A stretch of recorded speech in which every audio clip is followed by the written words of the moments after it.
जय मसीह की सभी को।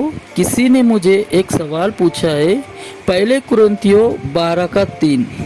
यहाँ मुझे किसी ने सवाल पूछा है कि ब्रदर, कुरिन्थियों 12:1 से तो पौलुस आत्मिक वरदानों के विषय में सिखा रहा है और बीच में ही पौलुस ने आत्मिक वरदानों को सिखाते हुए ये बात यहाँ पर क्यों लिखी है कि जो कोई परमेश्वर की आत्मा की अगुवाई से बोलता है वो ये नहीं कहता कि यीशु श्रापित है, और न कोई पवित्र आत्मा के बिना ये कह सकता है कि यीशु प्रभु है।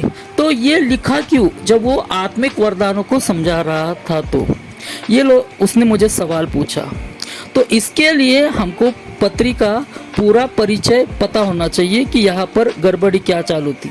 यहाँ के जो लोग थे वो अन्य भाषा बोलने का दावा कर रहे थे, जिस तरह आज लोग दावा करते हैं ना घंटों घंटों अन्य भाषा बोलने का, उसी तरह वहाँ वो लोग अन्य भाषा बोलने का दावा कर रहे थे, पर वो लोग अन्य भाषा नहीं बोल रहे थे।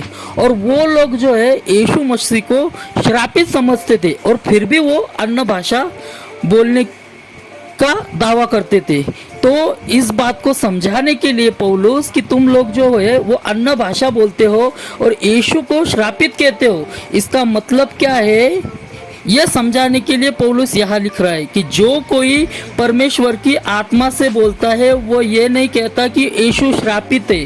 मतलब तुम अगर परमेश्वर की आत्मा की तरफ से होते तो तुम यीशु को श्रापित नहीं कहते। यहाँ पर ये पॉइंट था इन लोगों को समझाने का। और आगे लिख रहा है, और न कोई पवित्र आत्मा के बिना ये कह सकता है कि यीशु प्रभु है।